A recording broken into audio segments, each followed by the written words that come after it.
most interesting chats I'm going to have over these 2 days is going to be the next one. No pressure. I'll try. So thank you very much for joining us. Obviously, the title of this session starts with the term world of finance, which is a really big term. You know, what is the world of finance? You know, we could say there's multiple different things, but I think, you know, what we're really looking at is sort of like the regulators, the traditional banking sector, and all the fintechs, and all the policymakers. All in that is the world of finance. So what we're here to actually ask, or what I'm here to ask, is where are all the women? It's a great question, Mark, and honestly, there aren't that many of them. So really, when you look at the gender gap across the financial industry, from regulators to financial services providers directly serving customers to the customers themselves, we have quite a large gender gap.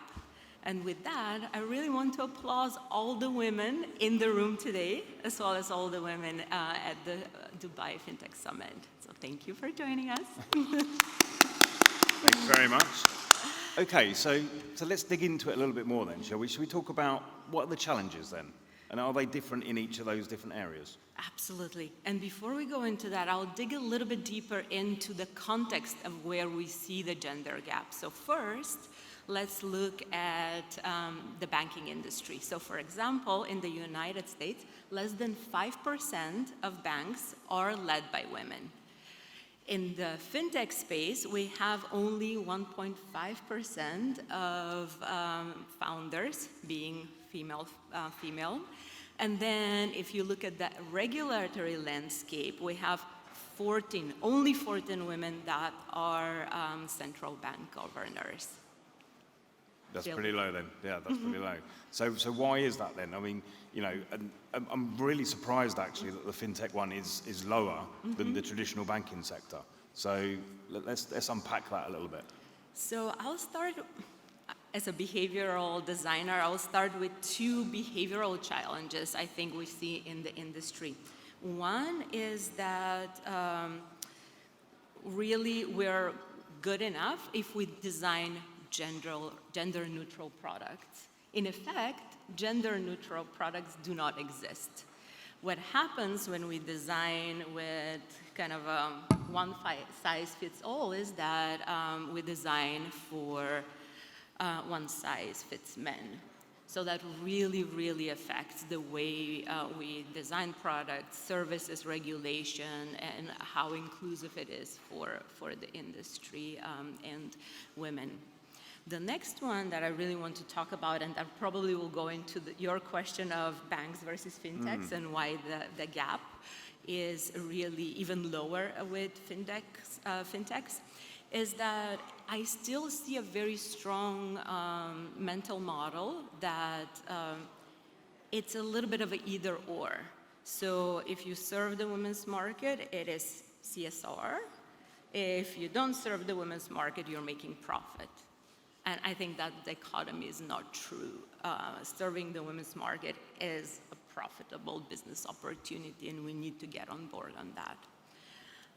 And then lastly, I want to talk about investment. And really this very much emphasizes the point around female founders in fintech. Only 1% of venture funding in 2021 went to female-founded companies. This makes it incredibly hard to start one, and it makes a case for anyone that is female starting a business in this space to have to really fortify themselves because they're hearing hundreds of more no's than a male founder. It's interesting. Thinking back to what you just said about sort of building sort of products or based on either for a man or for a woman, do you think we build job types in either a man or a woman? So could that be that, say, like a founder, I was on the stage earlier talking to a founder saying, you know, you have to give up a lot to be a founder. And do you think that is potentially why women are not more encouraged to be involved in the fintechs? Absolutely, but I don't think it necessarily is because the jobs require more. A lot of women want to do the job. I think we need to think about how we even structure the job descriptions and what words we even use to entice women to apply for jobs. If you see job descriptions that are heavily emphasizing rock star, strongly driven, high performer, it's not that women cannot do that job, but it very much is appealing to men more. So even down to the details of how we develop and structure our job descriptions, how we advertise, and what channels we use to advertise jobs, I think we need to be mindful to be more inclusive about differences between men and women. And I'm really not going into, family and care responsibilities, which is probably what's on the back of everyone's mind. We can get into that, but I think often this is the most common reason given, and it's not the only one. And I think we should go beyond that. And that's kind of, as you say, let's talk a little bit about it, because obviously when we talk about the traditional banking sector, potentially being leaders of banks, while still a very stressful, high-performing role, potentially because of the stability of the money in the bank maybe, and the bank's structure, maybe that allows for more flexibility in that role, rather than a founder. A founder, absolutely. A founder is a really hard job description. I don't know how many founders we have in the room, but it really takes up all of your attention and all of your energy, and it's naturally a very lonely place to be, and I think a lonelier one for women. I run a female founder circle for fintechs, and what I hear a lot is, yes, it is really difficult. It's probably double difficult, and I think one thing we could do to mitigate that is really create these peer groups so women can feel supported and talk to other women that are in the same shoes as they are, but also think about investment, think about the ecosystem, think about really opening our minds to the possibility that female-founded companies are actually delivering very good results, which they are. So the data is there. They're actually creating better returns than male-funded companies. We're still not investing on the data that already exists. Right. And I guess that sort of, is that same model to do with regulators and policymakers? So we've talked a lot about the difference between a founder and a CEO of a bank, that there's probably more comfortable with that sort of difference in jobs. But why are the policymakers so low on employing women? So I will switch a little bit the discussion on regulators from the kind of leadership component and kind of who is staffed in the regulatory bodies, and then transition to kind of how are regulators designing policies that are gender inclusive, because that's really important as well. And then we'll make it full circle. So one thing we have noticed, and I'm part of an organization called Women's World Banking, and we run a year-round program with policy regulators focusing on empowering them to develop gender or women-centered policies for their governments and their markets. And what we see is that a lot of the time, just that intentionality is not there. So even if regulators want to serve the women's market, they don't necessarily know how, they don't know what to focus on, and really that doesn't translate into policies that really help the regulatory framework to be inclusive and to provide the space necessary for the banking industry, the broader financial services providers to fill that space and serve women customers. So to come full circle on that, I made the point that regulators don't have that women-centered policy design framework, but there's also not that many women in the regulatory policies, and what we have seen across a lot of research is that it's so much easier to develop gender diverse policies if you have a gender diverse workforce. So really internal gender diversity really translates into more inclusive product and policy design, both on the regulatory side as well as on the side of the financial services industry as well. Okay, interesting. So we've talked a lot about the challenges, the differences. What are some of the solutions? What are things being done to actually improve this? So on the product design side, one thing that I think has helped the industry a lot is an approach to designing products for women customers called women-centered design. Women's World Banking, the organization I worked for, developed it about 5 years ago. We've deployed it with over 40 financial services providers in emerging markets and continue to expand the awareness, the usage of it. In about less than a month, the paper will be out, and we really encourage institutions to adopt this approach. We've seen remarkable results in helping providers really understand their women's market, develop solutions that are really increasing their bottom line for the business and increasing the effectiveness in which they serve women customers. So that's on the product side. On the policy side, the mirror of the product design approach I just talked about, we've also developed a women-centered policy design approach that's really helping regulators think through a framework from a gender lens and develop policies that really enable the ecosystem to serve the women's market. So I think both of these go hand in hand because you need the regulatory environment to really create the rules that allow for women to be effectively included. The third thing I'm going to focus on is really on the investment side. So what we have seen as a niche investment strategy that has gained a lot of traction is gender lens investing. So we're seeing a lot of success in the strategy and the way it is reaching companies with capital and not only providing that much needed financing for companies that are serving the women's market to grow, but also empowering them to deliver results that are inclusive for the ecosystem as a whole.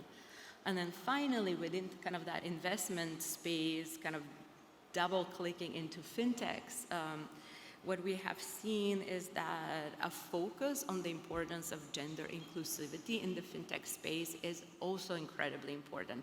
So I ran a fintech innovation challenge that is focused on elevating and rewarding fintechs that are effectively serving the low-income women's market. We've run it for 4 years, and what we're seeing year on year is the increase in applications, the increase in awareness of the business case for serving that market, which I think is really important, and kind of a growing movement of fintechs that are committed to engaged in the market and really making really fantastic innovation happen with strong impact. Okay. So do you think it's kind of like a twofold solution where we need to increase awareness that women can do these roles, and at the same time we need to be working with the various components of the world finance system to improve the way that they define and make policy around gender effectively? Absolutely.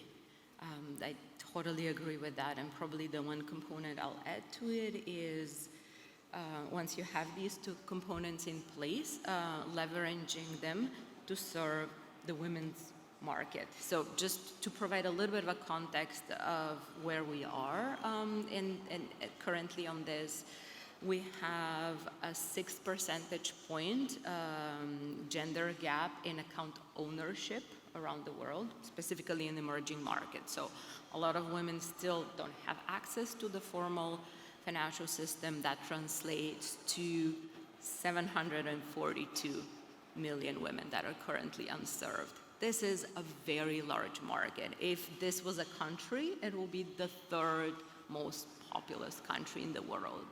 And what I would pose here is this is a really big profitable market to tap into done the right way. Okay, so that was kind of like where I was going to go for the sort of last sort of area, is that, you know, and this is not meant as a provocative statement, but why should we bother?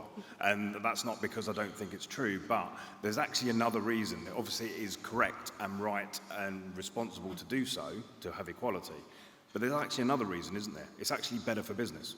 It is better for business, and I think that is the most important reason to highlight, because as we're entering these very kind of uncertain times, I think finding new ways for growth and revenue is really important, and I think that's what the women's market can really offer.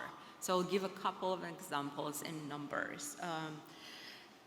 Serving the women's market can open $2 trillion in new deposits annually, $1.7 trillion in capital to women-led small, medium enterprises, and a total of $700 billion annual revenue if we serve women at the rate we're serving men at this point. This is massive. It's a ginormous industry, isn't it? On its own, it's massive. Yeah. And I guess, you know, maybe people have not realized that, or just assume that the same product, the same policy will fit everyone else. And then it's kind of similar in a way to when a company will expand into a new market, and they don't necessarily think about the cultural demands of that market. They might make the product with a very sort of white and black sort of design, and that may not be as nice when it, say, goes to China or something like that. They might prefer an orange and a red type of thing. So the similar sort of principle? Absolutely. It's the same customization principle. This is like basic principles of design that works. We need to listen to the customers we're trying to serve and address their needs. So it's the same for women. In fact, it's the same thing for left-handed people. So it's not only the gender piece, like it's really thinking about who your market is, the huge market opportunity that's there to unlock, and how to most effectively do it. And coming back to the women-centered design I talked about, really the process is a very systematic methodology that tells financial services providers how to do that, broken down in, you know, tools, product design, specifications, and so forth. Fantastic. We've got a couple of minutes left, so I was just going to maybe finish off with, you spoke a little bit about where we are at the moment. So let's think about those sort of headline numbers. How much of that have we accessed at the moment, and where should we be, say, in the next 3 years? Absolutely. So in the next 3 years, I would like to see a couple of main changes. First, I would like to see more male-led companies serve the women's market. I think that's really important. It's not only for women to serve women. We really need to do this kind of as a broad community. And I'll give a very specific example. At the Fintech Innovation Challenge, we're definitely seeing a bias towards female-led companies applying to the competition. And currently, it's about 66% of our applicants are female-founded. And you heard it's 1.1% in the broader industry that are female founders. So I would like to see that number decrease. I would like to see more men or male-led companies apply to our Fintech Innovation Challenge, because they're seeing the opportunity in serving that market and serving it effectively. So that's one. Second, I would really like to see a lot more investment flow into female-led fintechs, female-led businesses, female-led MSMEs. That's incredibly important for really bringing the cash needed to have these companies thrive. And lastly, in 3 years, I would like to see the gender gap that I talked about, the 6 percentage points, half. I mean, it'll be amazing if it's even less than, lower than that, but let's start there. 3 Yeah. more percentage points off the gender gap we currently have in the next 3 years will be an amazing outcome. Okay, to so have. back on stage, 2 years' time, that's what we're going to be reporting. Yes. Yeah? Marina, it definitely did not disappoint me. It was the most interesting chat so far of my day. Thank you very much for joining me on stage. Thank you so much, Mark. Thank you, everyone.